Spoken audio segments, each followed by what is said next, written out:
Bom pessoal, bom dia a todos. Então na aula passada a gente viu um exemplo de militância mútua, né? A gente falou sobre militância mútua nas últimas duas aulas. E existem algumas propriedades que estão ligadas também com a militância mútua que a gente pode tirar pelo menos do ponto de vista formal entre elas. Então, de novo, a gente tem que pensar naqueles dois circuitos, né? E a gente vai poder tirar então a expressão para força entre os circuitos. Então vamos lá.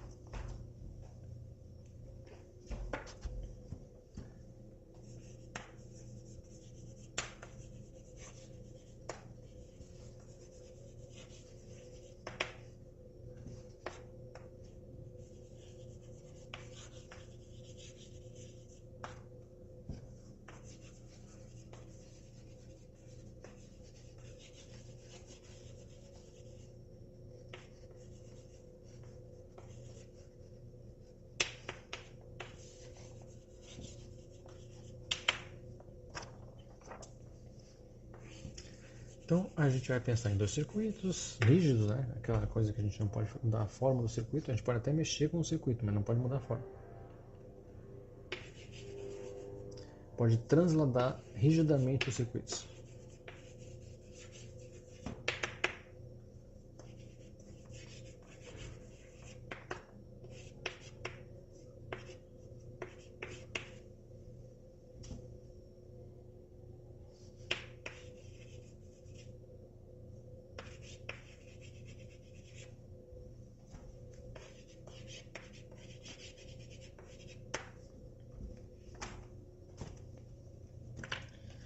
Então, temos um circuito, que no caso é C1.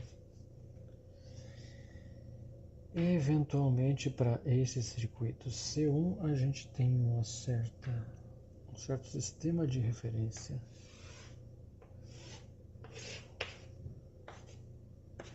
Uma certa origem, né? O1. Por ele, eventualmente, pode passar uma corrente I1. A ele corresponde um certo dL1, todos os elementos geométricos que eventualmente são necessários aqui. E a gente tem uma posição R, e daí Y1, Z1, X1. E a gente tem um outro circuito que é o circuito 2, que também tem aqui suas coordenadas. X2, Y2, Z2 é o circuito C2, tem um DL2, uma posição R2, uma origem O2, uma corrente I2 e temos também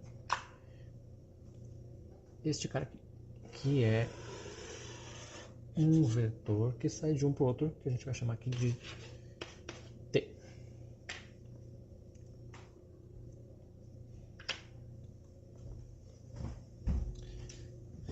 Então, o circuito não pode mudar de forma, né? Não pode apertar ele, não pode esticar ele, não pode mudar de forma. Mas você pode pegar essa meleca toda aqui e andar com ela. Ou seja, o D anda, mas não muda a forma geométrica do circuito em si.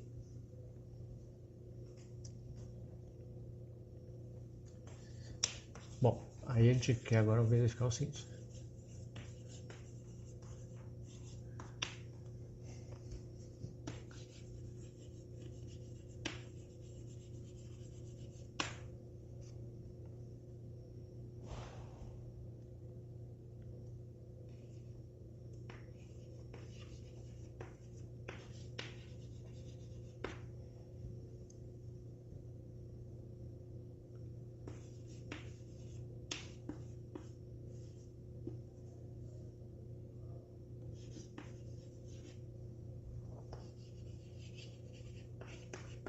A gente quer achar a força que um circuito faz em cima do outro. Tá? C2 em cima do C1 e aí também automaticamente C1 em cima do C2.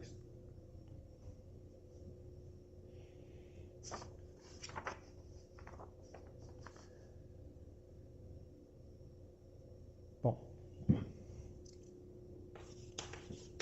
vamos lá. Então, a força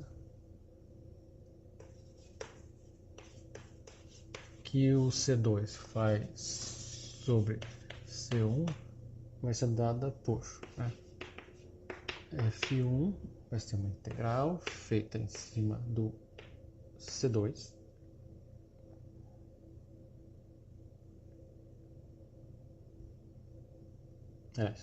C1 de coisas do tipo EDL, então feitas em cima do circuito 1 do campo magnético produzido em cima dele, né? Que é no caso é B2.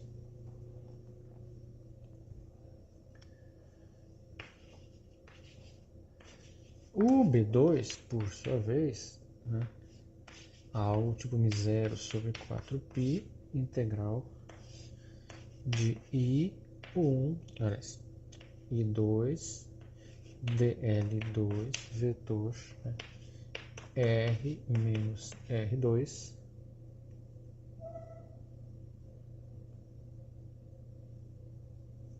ou vamos escrever assim, R menos R', R menos R' ao cubo.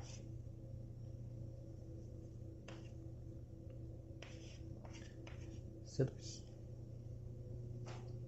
Né? Bom, aí a gente tem que ter cuidado para escrever, isso aqui é o campo magnético em cima de uma posição genérica R, né, causado por esse cara aqui. Aí agora, né, R' a gente tem que cuidar, porque R' a gente tanto poderia escrever usando a origem O2 como usando a origem O1. Para que a gente possa fazer as contas, a gente tem que usar a mesma origem. Então, a gente vai usar como origem, né, a origem O1. Podia ser a outra, tanto faz, né? Mas tem que usar uma só.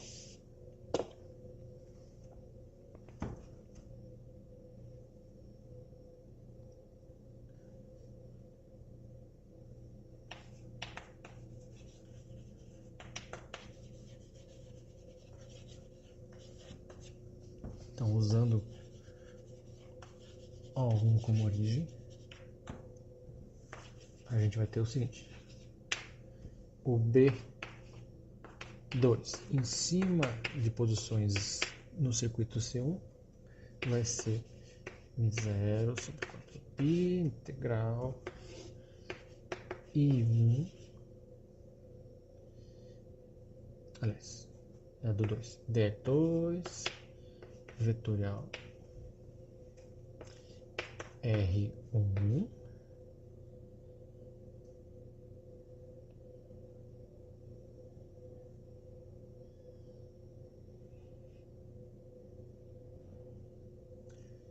menos R2 linha sobre R1 menos R2 linha, onde o R2 linha, para simplificar, é R2 mais D. Então, D mais R2 dá o R2 linha. Então, só para não escrever toda hora que R2 mais D, R2 mais D, R' R2 mais D. Eventualmente, no final, a gente usa isso aqui. E a força, então, a gente coloca ali quanto é que vale B.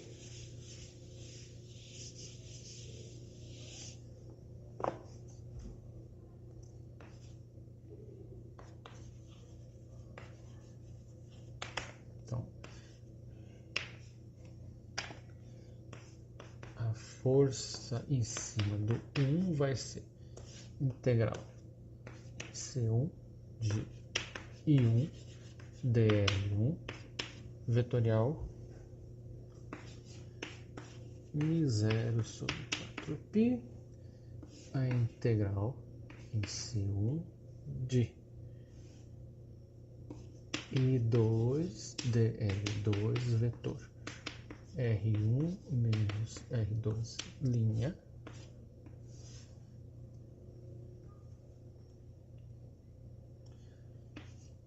R1 menos R2, linha.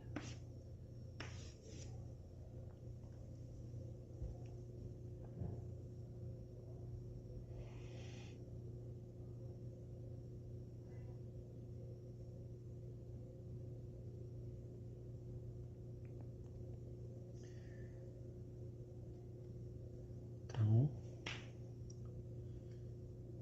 vamos colocar aqui para fora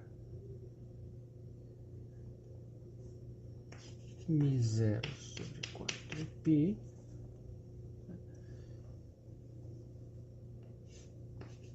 I1 e I2.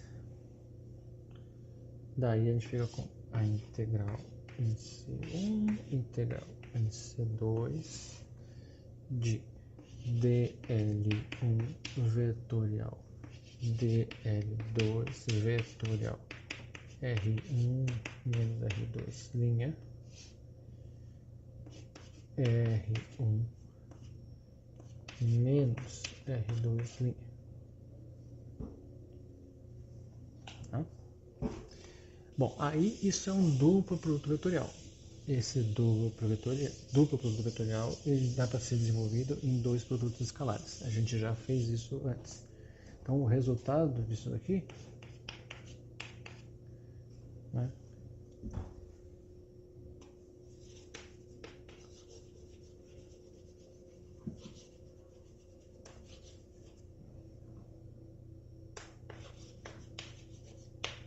vai ficar assim: F1 igual menos μ0 I1 I2 sobre 4π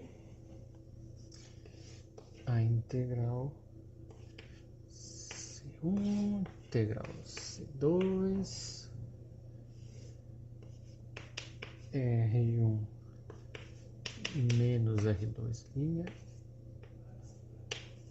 R1 menos R2 linha ao cubo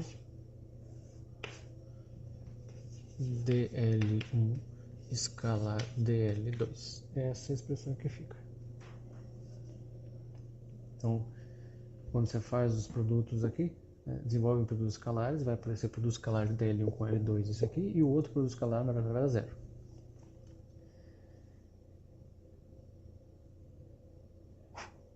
Tá, essa é a força.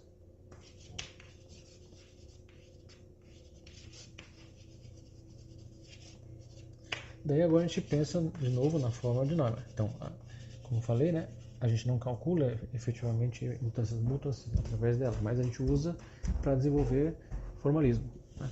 Então, pensando na expressão da impedância mútua dada pela fórmula de Neumann, a gente tem o seguinte.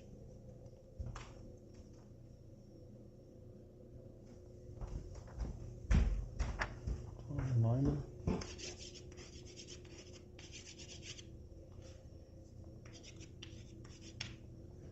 e aí tanto faz se é M12 ou M21, né? Porque a gente já viu que são iguais, né? Então, M12 vai ser μ0 sobre 4π, integral em C1, integral em C2, dl1 escalar dl2, R1 menos R2 linha.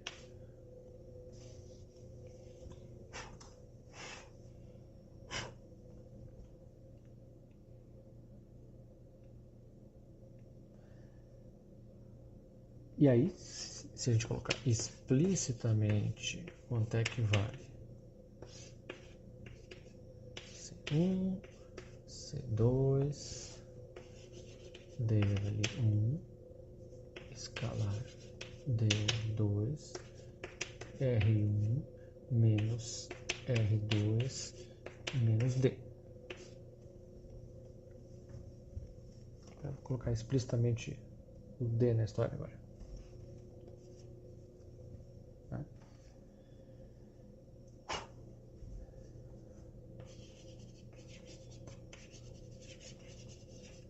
Nesse caso, a gente tem então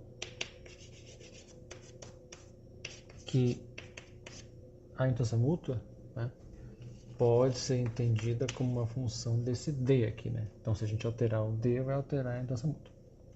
Né?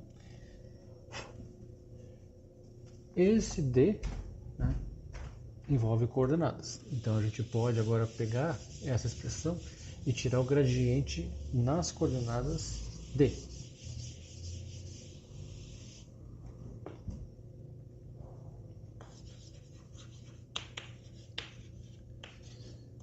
D é alguma coisa do tipo dxi mais dy. São os componentes. dyj mais dzk.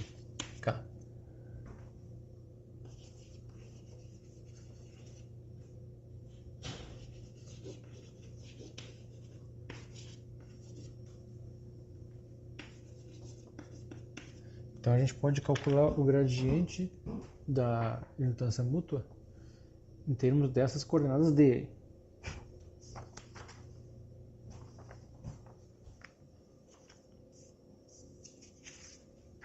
Alguma coisa do tipo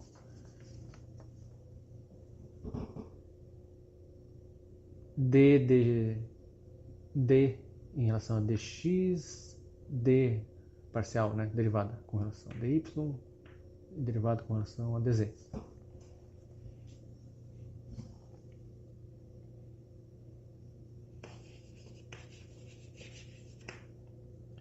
Então, gradiente com relação a essas coordenadas D de M12 é M0 sobre 4π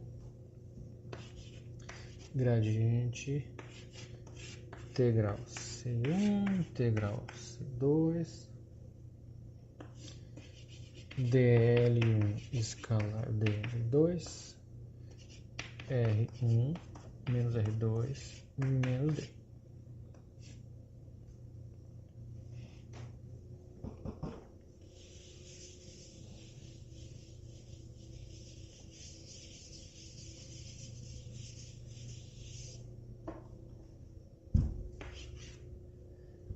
Ou gradiente nessas coordenadas D, pensando de modo genérico aí, vai ser M0 sobre 4π, integral C1, integral C2, dl1 escalar dl2, gradiente de 1 sobre R1 menos R2 menos D. Então a gente tem que fazer o gradiente nas coordenadas D desse negócio aqui. Daí agora a gente nota o seguinte, coisa que a gente já viu antes. Gradiente na coordenada R' de 1 sobre R menos R', módulo, é menos R, aliás, desculpe, gradiente na coordenada R de, isso aqui é menos R sobre R', R menos R' ao cubo, que é menos o gradiente na coordenada R'. Gradiente na coordenada R', ou seja, nessa coordenada aqui, né, é R menos R' sobre R menos R' ao cubo. Se a gente pensar então que R1 menos R2 corresponde ao R e o D corresponde ao R', então a gente tem que o gradiente na coordenada R', que é o gradiente na coordenada D, é R menos R' sobre tarará. Logo, então, o gradiente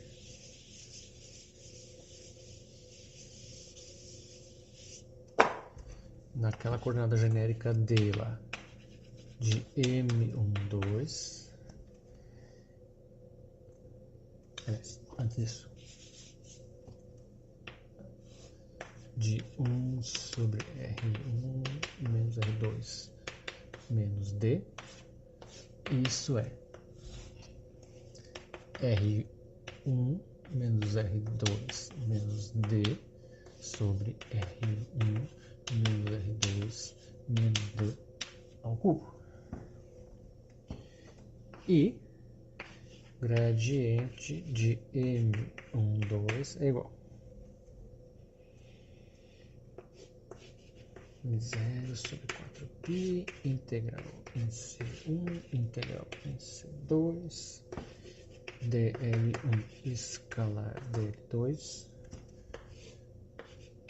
R1 menos R2 menos D R1 menos R2 menos D ao cubo.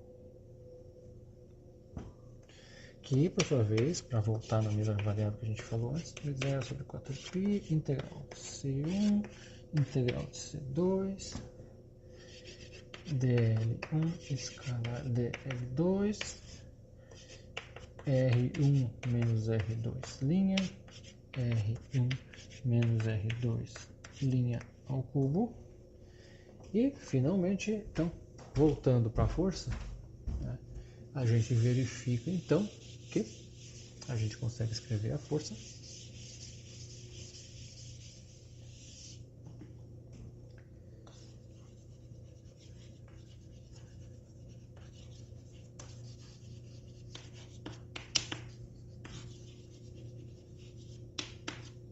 da seguinte forma: F1 é igual a menos I1 e 2 gradiente na coordenada D da M12.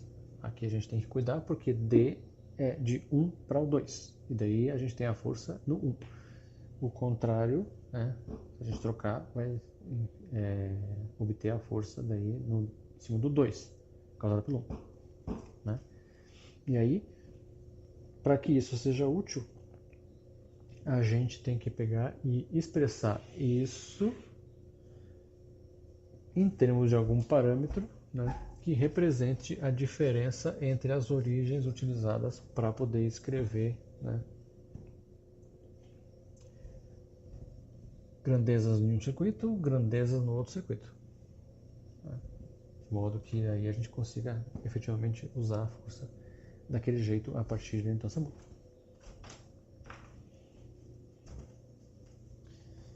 Então essa é uma propriedade. Outra propriedade.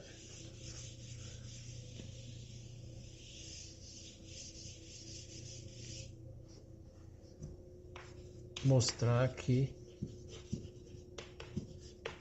essa indutância mútua, pensando nesse parâmetro aí, né, satisfaz a equação de Laplace.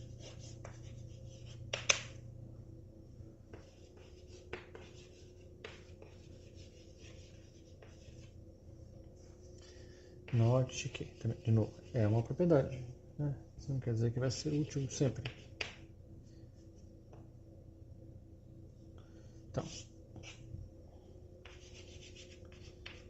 M2 desse parâmetro D aí é 0 sobre 4π integral em C1 integral em C2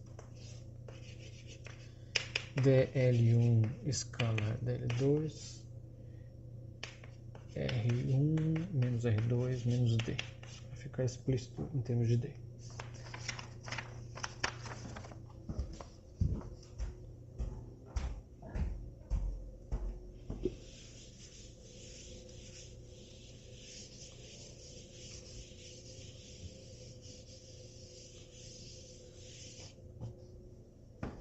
Bom, aí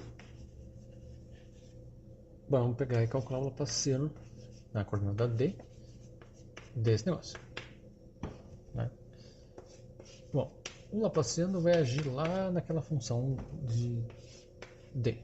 Então, 1 sobre C1, C2, dL1 escala dL2, Laplaciano na coordenada D, 1 sobre R1 menos R2 menos D. No fim das contas, é isso aqui.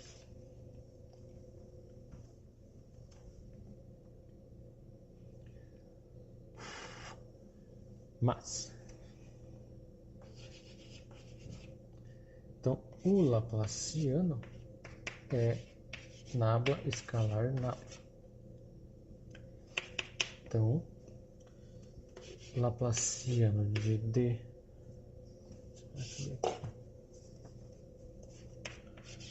laplaciano de 1 sobre R2 menos R1 menos D é igual a o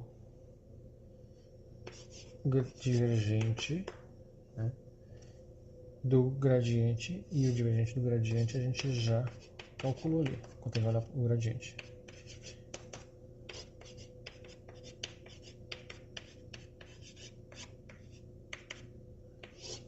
Isso aqui. Tá, aí a gente lembra mais uma coisa.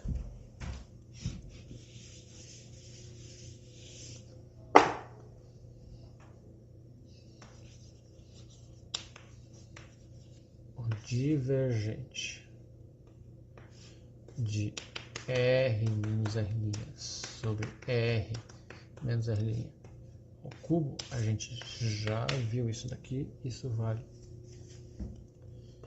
4π a delta de R menos R'.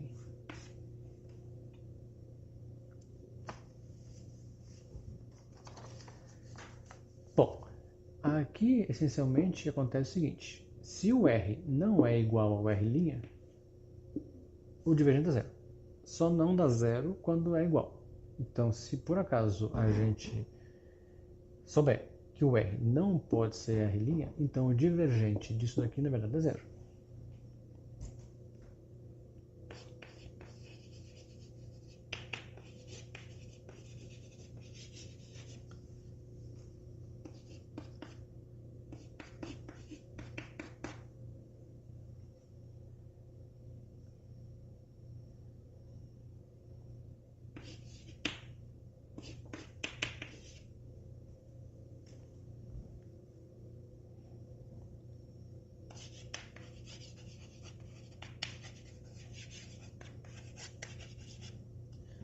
Bom, aí agora a gente tem que pensar o seguinte, né?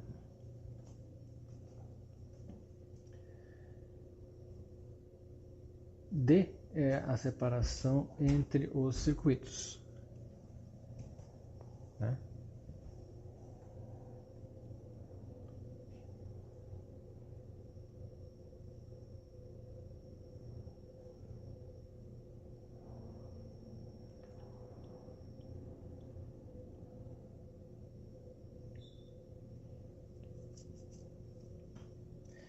Então aqui a gente tem o seguinte: se o R puder ser igual a R', o divergente aqui vai dar a delta. Mas se isso não puder acontecer, o divergente dá zero. A questão é que, se acontecer de que, essencialmente, R seja igual a R', né? O R1 ser igual a R2 mais D, ou R1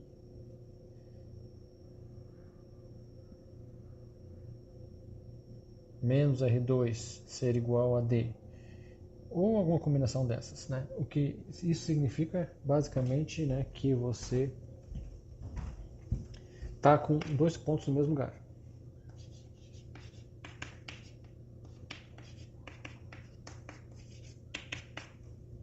Se o R1 for igual a R2 mais D, significa que você tem, né, tem pontos dos dois circuitos no mesmo local.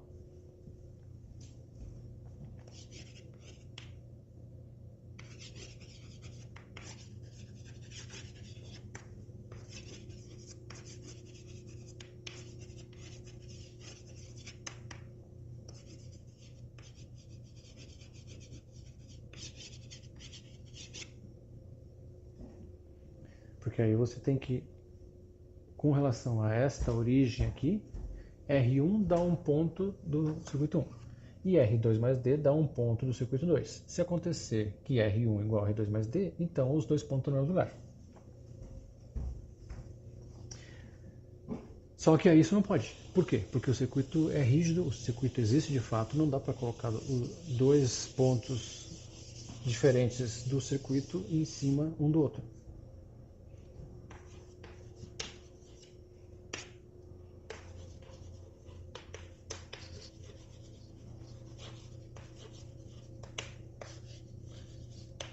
os circuitos de fato existem, né?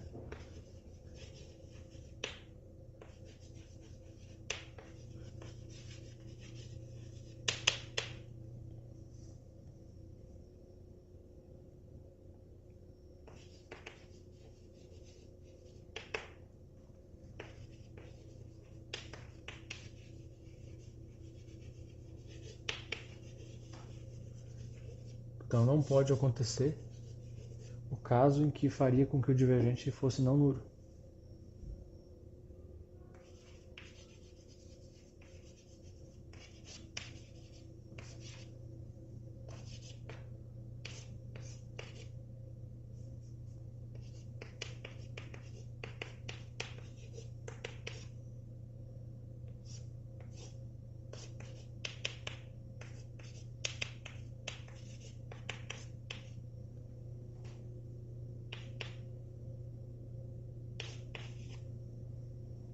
Então não pode acontecer o caso em que o divergente na coordenada D desse fator aqui seja diferente de zero, ou seja, delta.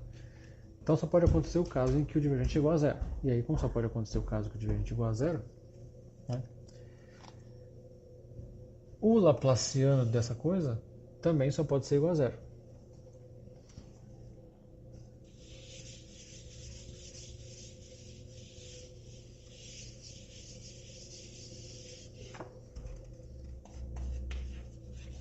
Então, nessa situação física aqui, em que você tem dois circuitos, o laplaciano desse fator aqui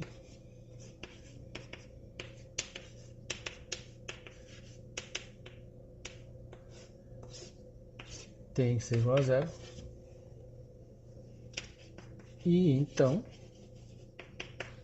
o laplaciano da indutância mútua também tem que ser igual a zero na coordenada D, a coordenada de separação entre os dois circuitos. Isso é um pouco abstrato, mas para um dado problema específico, né?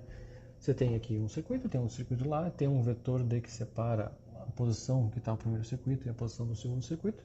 E aí você escreve a indutância mútua em termos desse vetor D.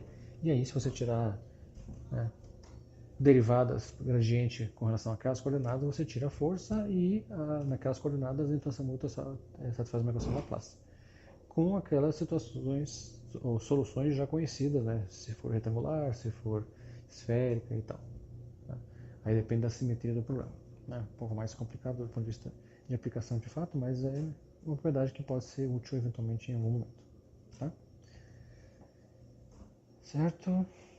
Bom, então vimos duas propriedades ligadas com a indutância mútua. Né? Próxima aula a gente vai falar sobre a questão de armazenamento de energia em campos magnéticos e qual a conexão justamente com indutância mútua e autoindutância. Então, pessoal, obrigado a todos. Até a próxima aula. Se gostou, dá um joinha e tchau. Até!